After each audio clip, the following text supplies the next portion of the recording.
पर मैं हूं आपके साथ सीमा चौधरी। और चलिए खबरों की ओर रुख करते हैं, जहां उपचुनाव से पहले सपा का बढ़ रहा है कद। बीएसपी नेता सच्चिदानंद पांडे सचिन सपा में शामिल हुए। सच्चिदानंद पांडे सचिन ने थामा सपा का दामन। बीजेपी छोड़ बीएसपी में हुए थे शामिल, अब बीएसपी को किनारा कर सपा किया है ज्वाइन। तो बड़ी खबर आपको बता दें,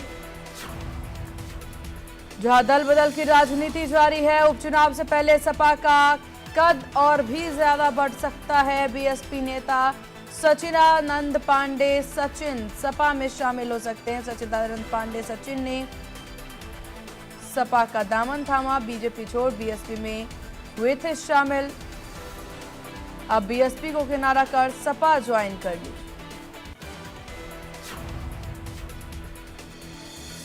तो उपचुनाव से पहले सपा का बढ़ रहा है कद। बीएसपी नेता सच्चिदानंद पांडे सचिन सपा में शामिल हुए।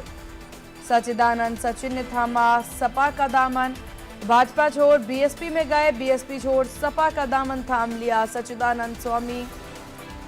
तो सच्चिदानंद सचिन ने अब सपा ज्वाइन किया।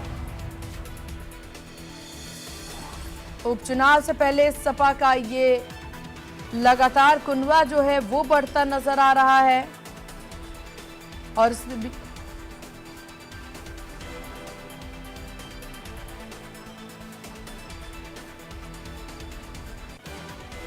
चलिए ज्यादा जानकारी के साथ अयोध्या से हमारे संवाददाता अनिल हमारे साथ बने हुए हैं।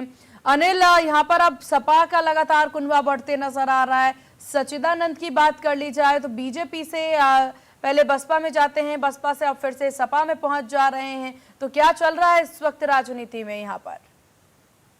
देखिए, सपा अपने को कहीं ना कहीं मजबूत करने की लगातार कोशिश कर रही है। जो सच्चिदानंद पांडे सचिन है, वो पहले बीजेपी के कार्यकर्ता हुआ करते थे। उसके बाद लोकसभा चुनाव में उन्होंने यहाँ से बसपा से टिकट लेकर चुनाव लड़ा, जिसमें बहुत ही बुरी तरह से शिकस्त मिली उनको। और उसके बाद फिर पार्टी में गतिविधियों को देखते हुए इनको एक बार वहां से निष्कासित किया गया बसपा से, फिर से इनको जोड़ा गया और अब इन्होंने सपा का दामन थामा है अवधेश प्रसाद के नेतृत्व में। तो कहीं ना कहीं सपा अपने आप को मजबूत करने की कोशिश कर रही है।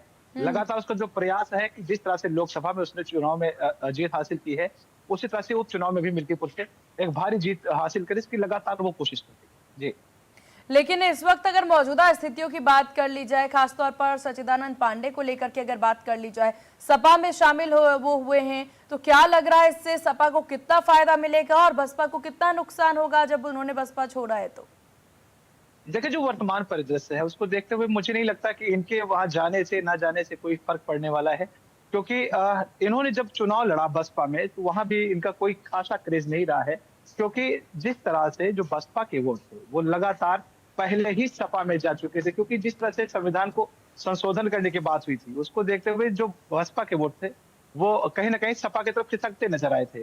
उसमें भी इन्होंने अपने जो बसपा के वोटर थे वो उसको संजो नहीं पाए, क्योंकि नेतृत्व इनका जो था वो उतना मजबूत नहीं था जितना एक चाहिए था।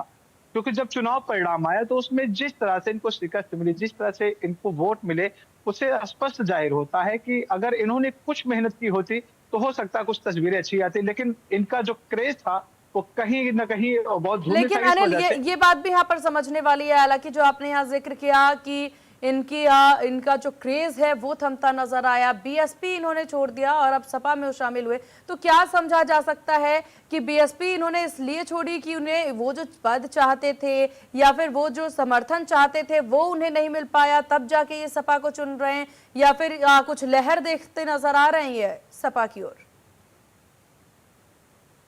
समझा है, प्रभुत्व की चाह सबको होती है, सबको बल की चाह होती है, सबको सामर्थ्य की चाह होती है, सबको ताकत की चाह होती है। शायद यही वजह है जो इनको लगा कि मुझे संभावना है बीजेपी में तो है नहीं, क्योंकि यहाँ पर पहले से तमाम दिग्गज मौजूद हैं। बसपा में अपनी स्थिति वो देख ही ली कि किस तरह से उनकी स्थिति है। अब उनको एक ही रास्ता दिखा कि अगर अपने अस्तित्व को बनाए रखना है, राजनीति में अगर बने रहना है, तो कहीं ना कहीं किसी का दामन थामना पड़ेगा। तो शायद यही वजह है जो उन्होंने अवधेश के माध्यम से सपा का दामन थामा है। लेकिन ये बात समझने वाली है, वो घर घर खेलते नजर आ रहे हैं, कभी बीजेपी, कभी बीएसपी, कभी सपा, हालांकि अगर उन्हें वर्चस्व की चाह है, जैसा कि आपने कहा यहाँ पर कि कहीं ना कहीं समझा जा सकता है कि वो चाहते हैं उनको कोई ऐसा पदभार मिले, कोई ऐसा कार्यभार दिया जाए जिससे उनकी भी उपस्थिति जो है अच्छी तरह से दर्ज की जा सकती है। लेकिन बीजेपी में हमेशा से देखा जाता है कि बीजेपी जो है वो छोटे से छोटे कार्यकर्ताओं को भी मौका देती है, और ये बड़ा बड़ा उदाहरण बीजेपी से लेकर के मध्य प्रदेश, राजस्थान, छत्तीसगढ़, हरियाणा में ये सामने ला भी चुकी है। तो अब जाकर के अगर सच्चिदानंद को यहाँ लग रहा है कि बीएसपी छोड़ के सपा में शामिल होंगे तो उन्हें वो पदभार मिलेगा, जन समर्थन की बात कर ली जाए तो क्या समझा जा सकता है इनके पास किस तरह का समर्थन है?